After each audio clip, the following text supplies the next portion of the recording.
Live from the Emerald City in Seattle, Washington, the UFO, Bigfoot, paranormal hotspot of the Pacific Northwest. Coming directly to you, listening in around the world, this, my friends, is Spaced Out Sunday. I am your host, Michael W. Hall, the paranormal lawyer, occupying the captain's chair tonight for SOR headquarters. We welcome you to tonight's show, including all of our listeners on the digital side at Revolution Radio. And don't forget, you can always find our archives for free at youtube.com/Spaced Out Radio. Just do us all a favor and hit that subscribe button. Our website is spacedoutradio.com, where we have a plethora of features for you, including rocking out to some Bumblefoot, shopping at our Spaced Out Radio store, and catching up on Captain Shirk's SOR Newswire, and so much more. Tonight's show is brought to you by Chive Charities. Help make the world 10% happier by donating to Chive Charities today. You can find them on our website. And tonight we are having a wonderful show scheduled for you with author and researcher Michael Lee Hill, who is talking to us about Indigenous knowledge of the Star Keepers. And of course, we got Peter Davenport every week at about this time from the National UFO Reporting Center, where we are going to talk about initially some UFO sighting reports from around the globe. So sit back, relax, get ready for that winter solstice that is fast approaching. Grab something nice and warm or hot to drink, or cold, doesn't matter, and sit back and relax and enjoy Spaced Out Sunday. First of all, let's introduce you to Michael Lee Hill. Hello, Michael. Hey, Michael. I'm sure. Hey, man, it's easy to remember your name. Yes, we're going to have the Michael Show tonight. Michael Lee Hill and Michael W. Hall. And I'm looking forward to our time together, talking about what you bring to the table as far as your research goes with the Star Indigenous tribes around the globe and what they know about the whole idea of truth and reality. So that'll be fun. But you and I, first of all, get to kick back and relax and kind of co-host together with our buddy Peter Davenport. Hello, Peter. Are you there? Good evening, Michael and Michael. You're right, Michael. It makes it easy with both of you having the same name. I don't have to shift gears to address you. Yeah, like I said, I'm really looking forward to what you got to share. I'm looking forward to your interview. I'll be tuned in at the bottom of the hour after my appearance. I'm looking forward to hearing what you have to say, most of all about Indian mounds. I've been on the Indian Mound at Cahokia, Illinois. Oh, yes. Northeast of St. Louis, Missouri, my hometown. And yeah, there's a lot coming out on the surface right now about that whole subject. Yeah, I hope you'll talk about it during your presentation later in the program. I was told Michael is a fan of the subject as well, and so it's very exciting for me to talk about it with people that know what I'm talking about. Yeah. And you're a UFO aficionado as well, from what I learned just a few minutes ago. I've had my own experiences that led to actual physical contact with them, but even above and beyond that, I've been contacted by the Pentagon program via Bigelow Aerospace and learned a lot from them. I became a researcher of my own mass event of the Lake Erie UFOs. So, yeah, I've been thrown smack dab into the middle of it, and I'm totally cool with that. Well, good for you. It's nice to make an appearance with a fellow colleague on UFOs, two fellow colleagues between the two of you. And I have 8 good reports, Michael, that I've prepared for tonight's program. Oh, let's go. Let's get into it then. That sounds interesting. These are exciting. These are events that have occurred allegedly within the last 72 hours. And I have to say allegedly because the reports are based on what people have simply written down and submitted, but they're the best reports that have come in to my eye anyway. Yeah. And they're really good. The first report comes from this past Tuesday, the 22nd of October, of course, 2020, from Austintown, Ohio. The gentleman writes that at 8:50 p.m. this past Thursday, again 3 nights ago, he was driving on Interstate 76 eastbound when his attention was drawn to an object up in the night sky that at first he presumed was just a landing light on an approaching airliner. He was driving east, and it appeared between his 10 and 11 o'clock position, so it is quartering left. And as he got closer and closer, he began to realize that this wasn't a standard landing light because it appeared to be hovering perfectly still. And as he got closer to it, he looked out his left-hand window, the driver's side window, looking north, and he saw allegedly a dark gray or black disc in color, black in color, a disc, a triangle. I'm sorry, I was momentarily distracted by another report. He saw a triangle, and the triangle, although it was hovering motionless according to him, it was pointing its nose to the west, and he's very specific in stating that the light on the nose of the craft, the nose of the triangle, was strobing or blinking very rapidly, but the two lights on the tail end of the triangle, on the two vertices or points on the triangle on the eastern side of it, were solid lights. They were unwavering lights. He said he wanted to take a picture of it. He was tempted.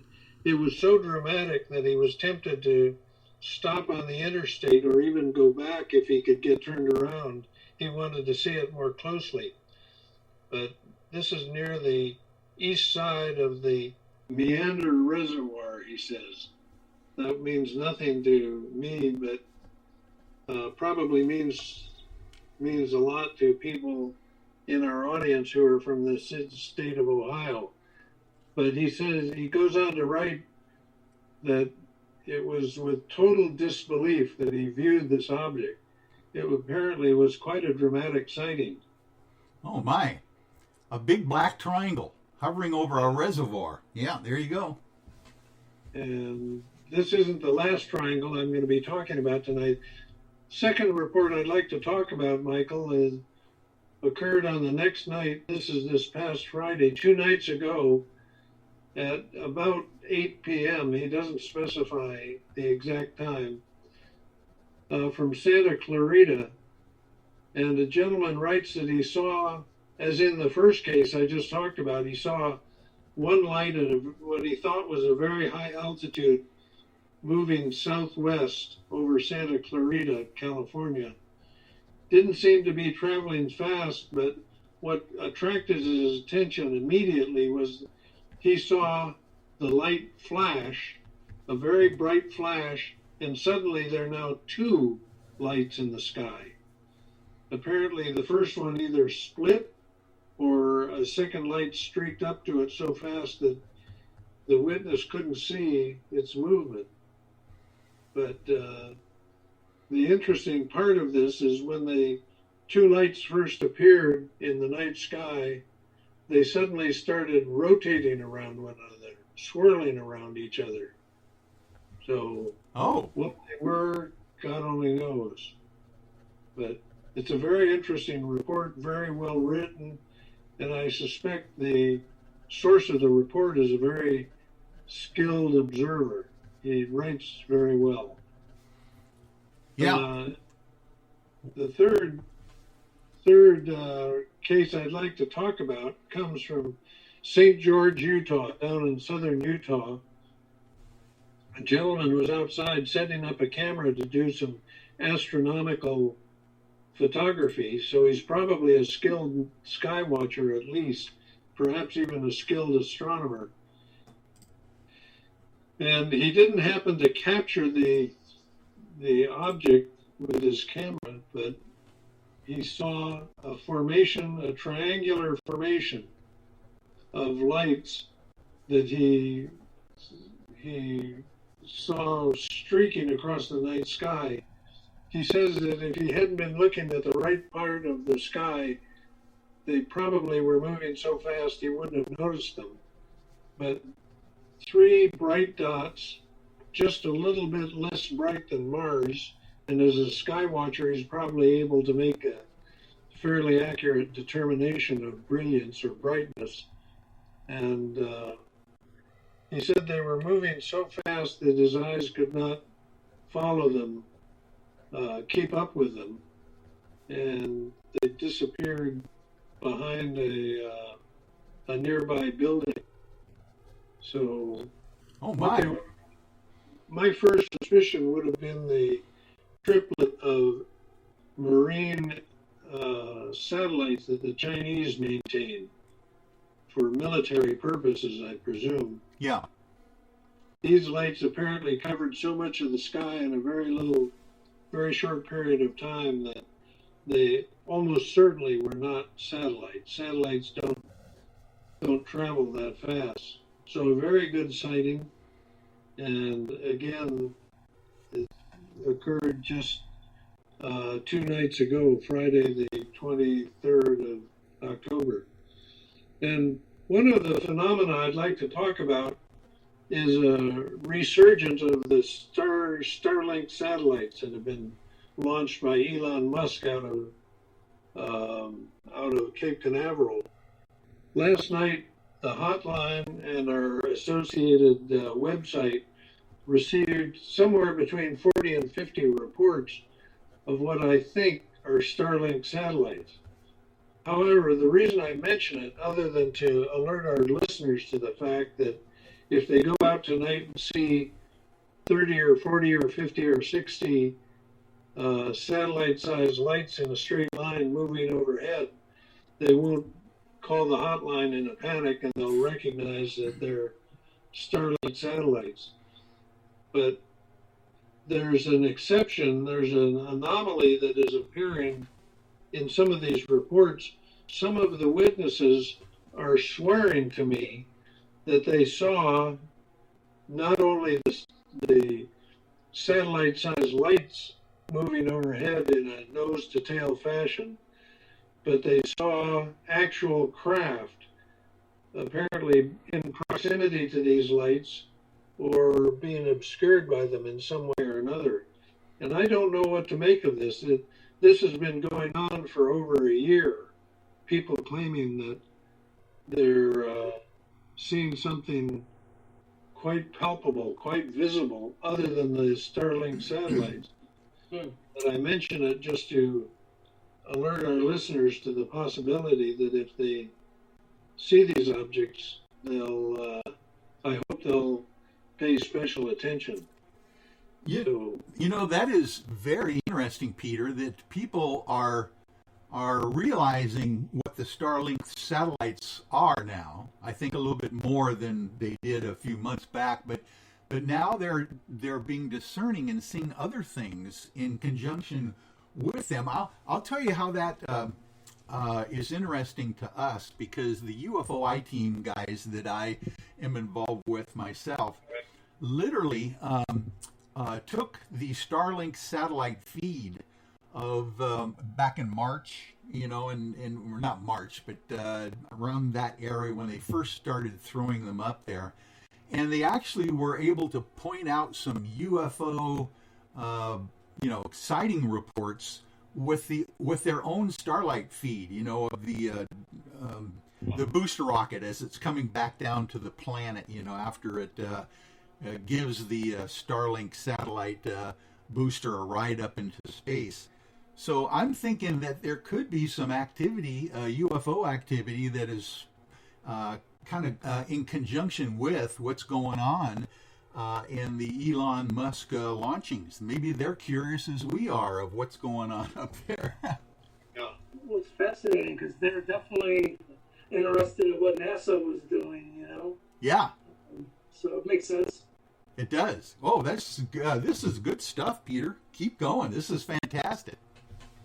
The next report I'd like to talk about comes from New Windsor, New York, which is just north of New York City on the Hudson River, I believe it is.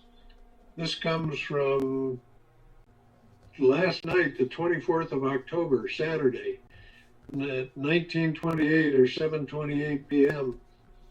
A gentleman writes that he was invited to come outside by a friend who was hollering at him, and his friend pointed up in the sky, looked up in the sky, and he alleges, a wide saucer, as he describes it, with square lights, large and non-moving. That is, the craft was large and not moving. It was hovering motionless in the sky. He estimates that on the side of this craft, he could see somewhere between 10 and 15 square windows. So clearly not a blimp being mistaken for a UFO, which sometimes happens, I know from experience. But he points out that, goes on to describe how this object was just floating, non-moving at all. It wasn't moving at all. And that's unusual, he points out, because there was a wind in the area. And his impression is it should have been moving if it hadn't been intentionally being kept in one spot. Oh my! No, that is reminiscent, by the way, of the Barney and Betty Hill craft that Barney Hill was looking at through those binoculars and the windows that he was seeing. Now, did this person name or mention that there was anything in these windows?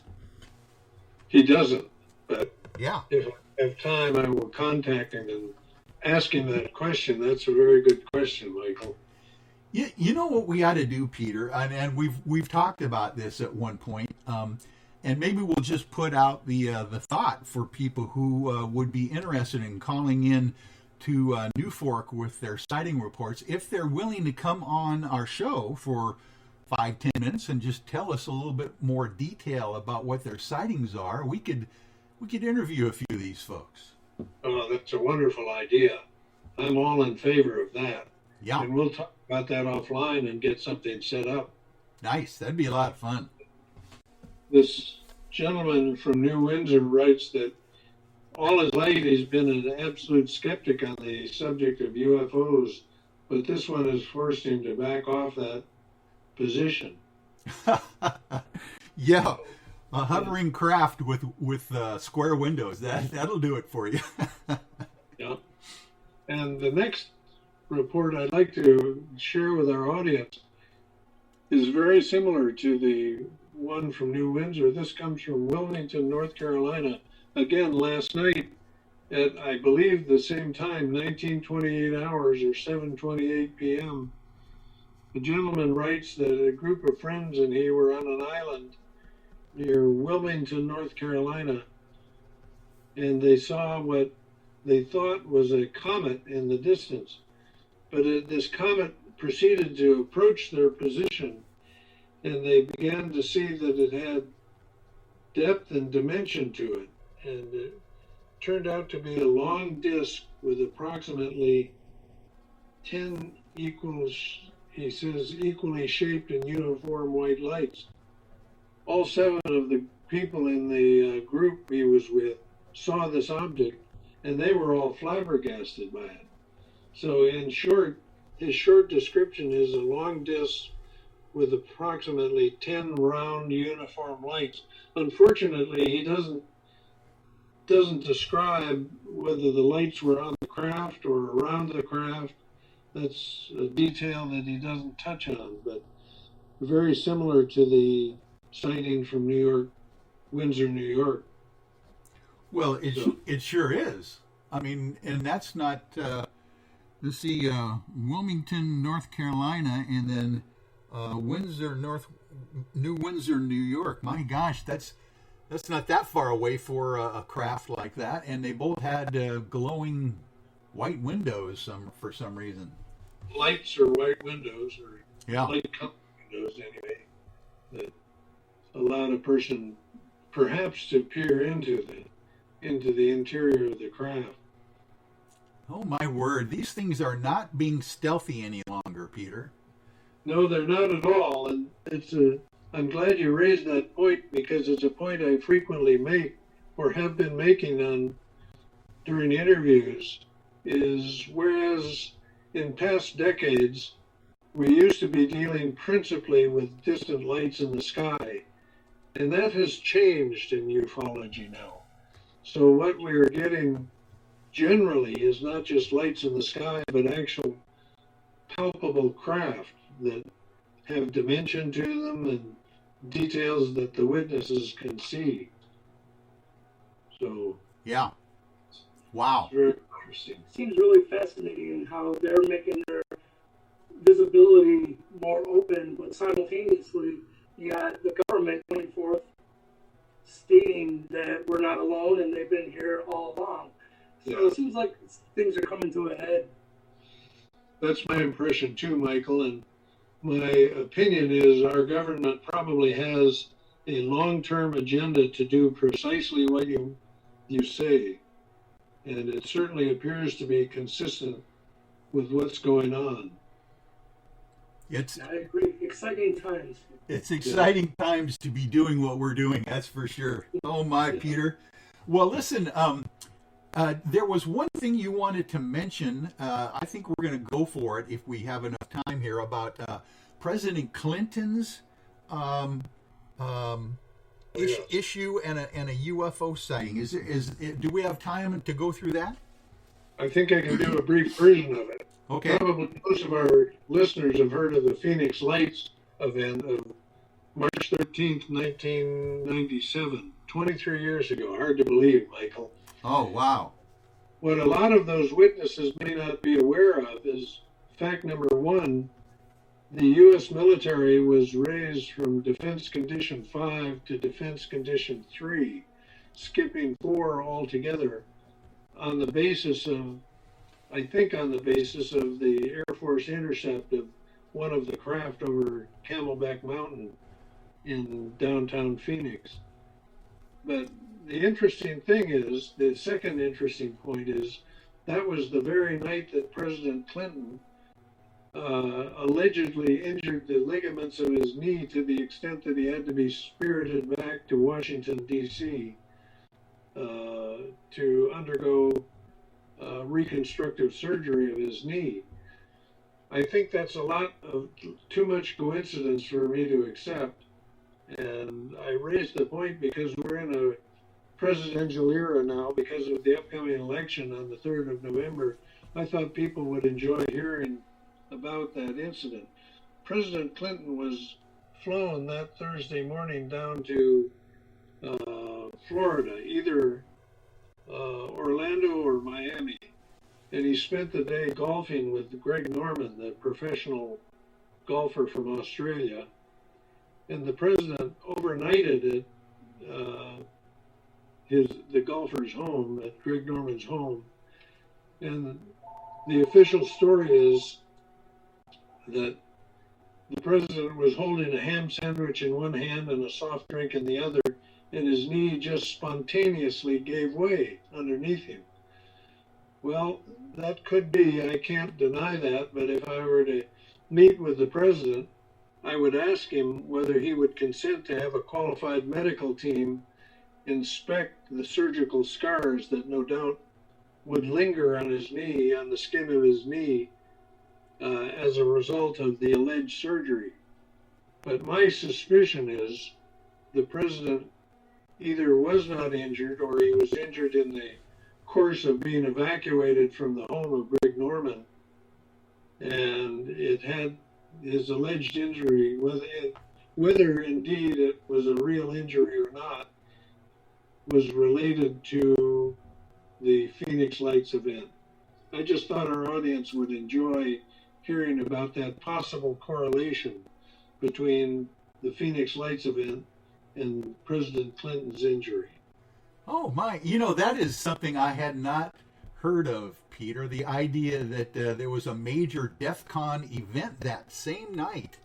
Yes. The Phoenix Lights appeared over Phoenix in 1997. Now, by the way, I want to give you all the kudos in the world because you were the news source that broke that story at the time when no one else would have touched it. I remember that you literally jumped all over that story at the time, and that was the breaking point in that story. Well, thank you for the kudos. I believe you're correct. I was talking about that possible correlation on the next night, the 14th of March, 1997. And I'm flabbergasted that the press has not picked up on this and gone with it, because it's very suspicious, in my opinion, the fact that the two events occurred apparently within seconds or certainly minutes of one another, right after the Air Force had intercepted one of those objects over Camelback Mountain. The object, by the way, we can do the trigonometry. It was 9,000 feet above ground level, and it subtended an arc of 135 degrees. And for those people who remember their trigonometry, that translates to a craft that was 8.23 miles, statute terrestrial miles in width. So it was a very dramatic night. Yeah. Oh, people that I heard that actually cited that report there said that if they put their arms up and held a newspaper out at arm's length, it still would not cover this object. It was so large over them. Listen, we have got to go, Peter. We are at the bottom of the hour already, and we have to take our break as well. But give out, if you could, the hotline for the National UFO Reporting Center and your mailing address in case someone would like to send you a little stipend of, helping you with your expenses. Thank you, as always, for allowing me to do that. The hotline number has been the same for 46 years this month. Is 206-722-3000. 206-722-3000. And our mailing address is P.O. Box 456, P.O. Box 700. P.O. Box 700, Davenport, Washington, 99122. And our website is ufocenter.com for all those written reports that we'd like to receive from our listeners tonight. Fantastic. What a great reporting slot we had for the top of the hour here. So, Michael, you and I are going to hold on here. We're going to bid Peter a fond farewell for the evening. And Peter, enjoy. Thank you for all you're doing out there, and we will see you next week, if not sooner. Good. And I'll be tuned in 6 minutes. So I'm looking forward to the program, and thanks for the airtime, Michael. Oh, you're welcome. All right, here we are, folks. We'll be right back with more of Spaced Out Sunday. Hey, Spaced Out Radio fans. It's John Resnick, founder of the Chive and Chive Charities. Our goal is to make the life of veterans, first responders, and those with rare medical conditions 10% happier. We do this by donating one grant item, ranging from vans to therapy programs to prosthetic limbs, to those who need it most. To contribute to Spaced Out Radio's official charity, head over to chivecharities.org and become a donor today. I'm feeling a little spicy tonight. What to do? Why not get Bumblefuck? 4 million Scoville units of pure hard rock. Bumblefoot hot sauces come in 3 flavors. The burning Bumble. Tone it down a bit with Bumblicious and throw the sauce on everything. Spice it up. Bumble me, baby. Bumblefoot hot sauce. Get it today at kajans.com. At spacedoutradio.com, we are keeping you up to date on all the news with the SOR Newswire. Captain Shirk leads the team that is bringing you the news of the day and exclusive stories on everything paranormal and supernatural. It's free to read, it's updated daily, and it's right there for you. The SOR Newswire is a one-stop shop for the news of the day. Check it out at spacedoutradio.com today.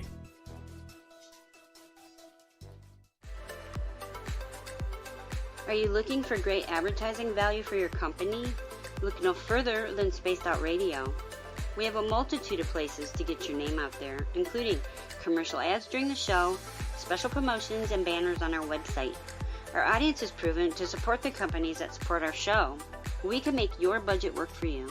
So for more information, please contact us at sales@spacedoutradio.com.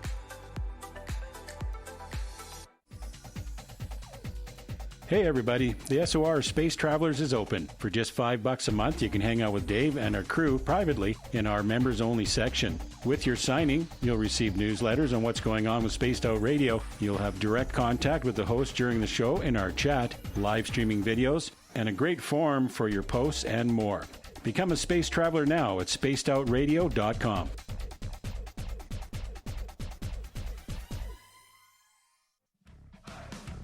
Are you addicted to the woo? Good. Me too. This is Dave Scott, and you can woo it up with me every Monday through Friday, starting at 9:06 Pacific, 12:06 a.m. Eastern, for 3 hours of great entertainment in the subjects you love. UFOs, ghosts, cryptids, intuition. Yes, we hit it all 5 days a week. Look for us at spacedoutradio.com, where together, my friends, we own the night.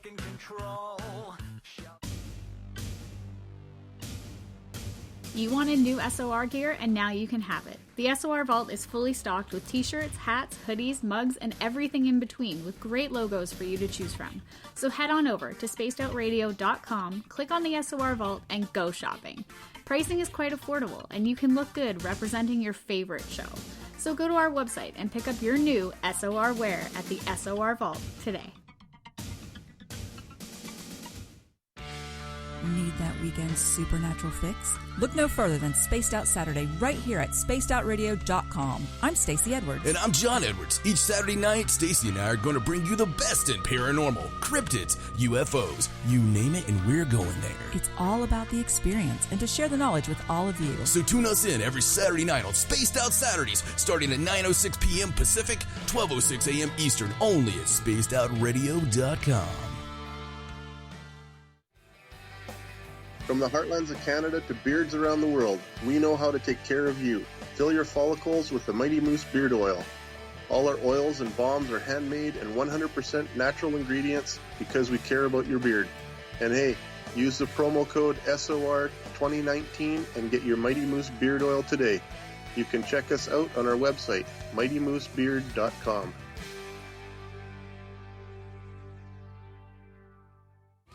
We're adding to the entertainment online for Spaced Out Radio. I'm Amber Beckrud, and I want to invite you to subscribe to our YouTube channel and check out Cryptid Tales, where I will take you on a journey into some of the strangest legends and lore from around the world, relaying the stories to you of the strange creatures and experiences that people have had throughout time. You can find Cryptid Tales at youtube.com/spacedoutradio, and while you're there, don't forget to check out our free archives and leave a comment. See you there. Cold drinks, great food, and the best music in Vancouver. The Moose Vancouver is the place to be, open until 2 a.m. nightly. Everything on the menu starts at just $6.95. Who serves food that cheap anymore? At the Moose, you'll never know who you'll run into. Rock stars, actors, athletes. It's the place everyone wants to be. So join us at the Moose Vancouver, the official party bar of Spaced Out Radio. Hello everyone, this is Ryan Stacy from the Experiencer Support Association, otherwise known as TESSA. We're glad to team up with Spaced Out Radio to help investigate your experiences on the SOR Sightlines Report. Together, we'll investigate the strange sightings and occurrences you've had. We're looking for answers just like you. So fill out a Sightlines Report on the Spaced Out Radio website and let's figure out what's going on together.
Oh, it helps if I turn the microphone back on when I come back.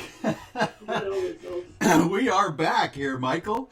Tonight's show, ladies and gentlemen, features researcher and author Michael Lee Hill and his knowledge and research into the indigenous knowledge keepers, elders, educators, and scholars who share and exchange information and knowledge concerning the reclaiming and preserving the revitalizing the star knowledge of indigenous communities around the world.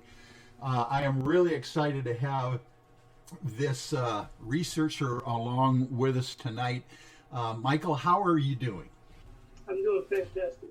It's not the latest I've ever done an interview, but I've had my coffee, so I'm good. Good. Well, we're gonna. By the way, what time zone are you in? I'm in Eastern Standard Time, so right now. Oh my. Well, 12:41. Yeah, this is real late for you. You're going to be burning the midnight oil tonight, so thank you for being with us. We, of course, are out here in the Seattle area, so we're just getting started in the evening right now, and you're about ready to go to bed. I'm in night anyhow, so it's all good. Good for you. Hey, well, I always would like my audience to know a little bit about my guests from the very beginning now.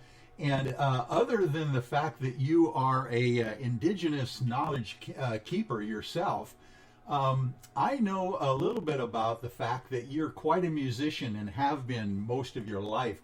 Let's talk some music. Tell us a little bit about your background there first. No, it's all more related to everything we're going to share.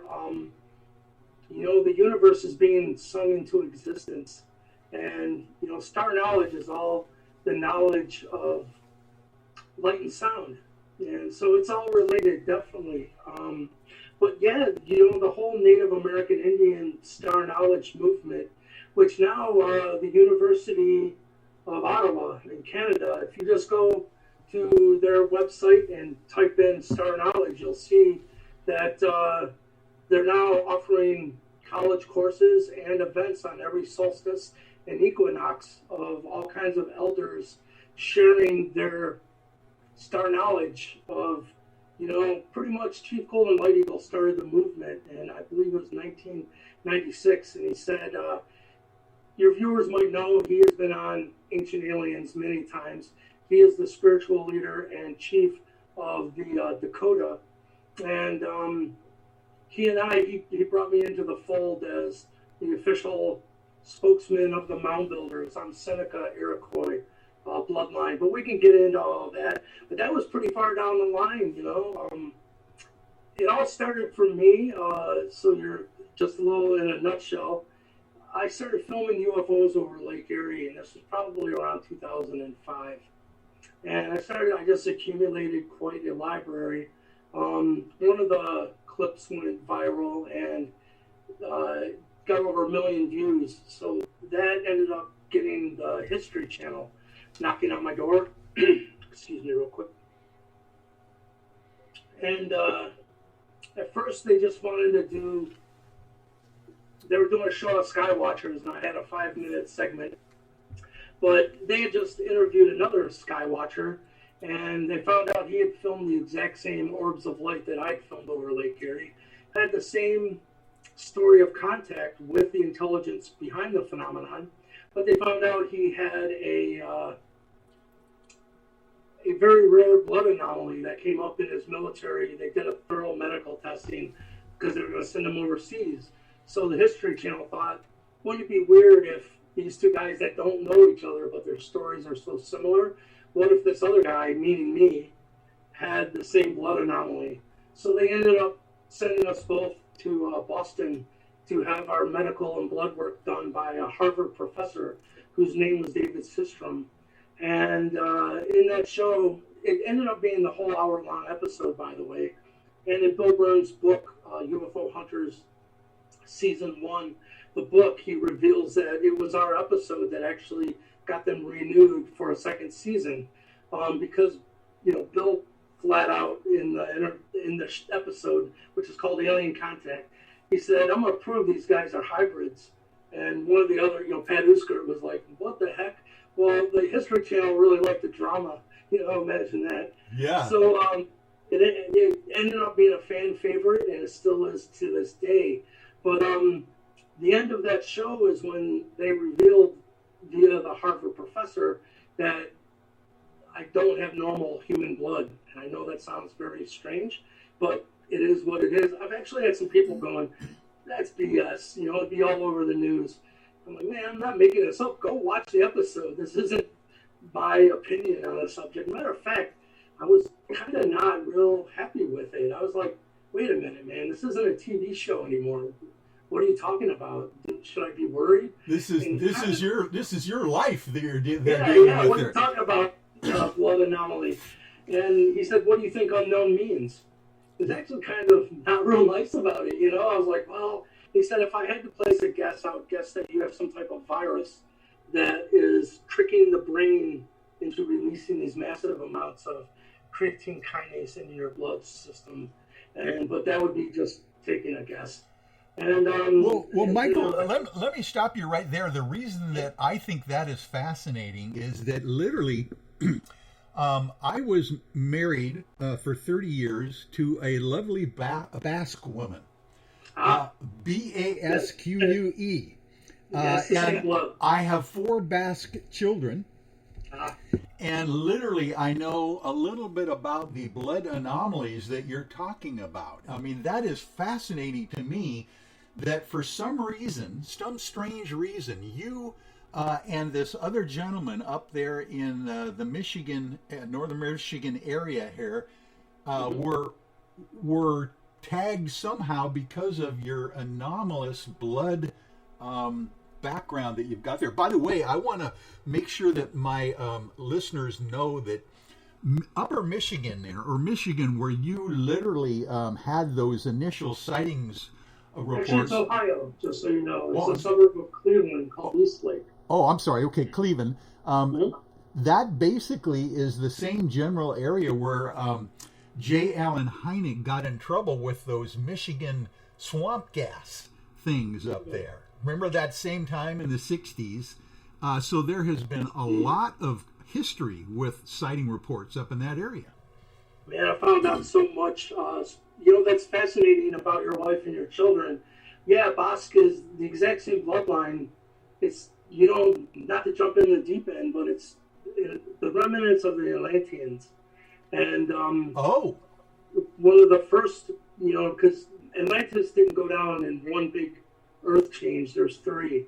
One was 51,000 years ago, and some of the Atlanteans went to the right, and then 27,000 years ago was the biblical deluge, the Great Flood.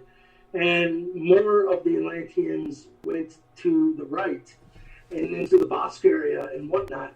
But the elders stayed behind with the sinking ship, so to speak. And in the last earth change was 10,500 years ago. And for the first time, the remnants of the Atlanteans went to the left and came up into the bottom of the North American continent, meeting the Mayans first and teaching them the Mayan calendar and pyramid building and whatnot. But after a while, they left there and actually came to North America. People don't know that, but they just found out that when the Mayan elders left the Yucatan, they went into Crystal River, Florida, and they just found a step pyramid in Crystal River, Florida. And it's a huge step pyramid. And they have it imaged with ground-penetrating radar on a drone. And so, we started talking about the work I've begun with the Mitchell Hedges Crystal Skull. And we're going to be taking it to that mound site in Crystal River for the solstice. But yeah, Basque is the exact same bloodline that later on became the mound builders in North America. And they had to do something very specific with the blood, and that is to, like the Harvard professor said, he thought it was a virus that would trick the brain into releasing these massive amounts of what's called creatine kinase into the bloodstream. Creatine kinase is usually released when you've had a heart attack or had ripped a muscle, and it brings extra oxygen into the bloodstream to facilitate healing. The more creatine kinase that's in the blood, the more chi or prana you're holding, or electrical capacitance at a cellular level. So that gets into a whole other story, which we can get into. But yeah, it's cool. Did you know about the creatine kinase part of it? You know, I did not know that part of it. I knew about the Rh negative factor, you know, the fact that they cannot figure out when this blood type showed up in the Pyrenees Mountains, you know, between France and Spain, and the fact that literally the Basque language, from what I gather anyway, is not any related to any other language on the planet. So that's the only thing I really knew. Well, I can tell you one big hint in this is they've discovered a brand new blood haplogroup within the North American First Nations, and it's called haplogroup X2A. And it really throws the history books upside down, because the only place haplogroup X2A is found on the planet is right now about 3% of the Native American Indian First Nations have it. I have it. But it could be much higher, because the truth of the matter is not a lot of Native Americans have had their blood work done. But if you look backwards in time, where you find this haplogroup X2A, the most is in the giant skeletal remains that have been removed out of these mound sites. Oh my! My word! But if you keep going backwards in time, where you find the largest concentration of haplogroup X2A, that's going to tell you where home base is. It happens to be the Hills of Galilee. This is just the new DNA testing. This is the lost tribe of Israel. Oh that's my! What I mean, I'm not religious in that kind of means, but like we were talking about, you know, man, I see this gets me jumping all around on different subjects. But Go it's ahead. all related to, you know, after the History Channel revealed this blood anomaly, I was at a festival called Sirius Rising. This was in 2008, and I met the Anunnaki face to face. It wasn't channeling, it wasn't anything. And they said, we want to talk to you about this blood anomaly that was revealed on the History Channel, because it's truly an indicator that you're of our hybrid bloodline that was known as the Nephilim.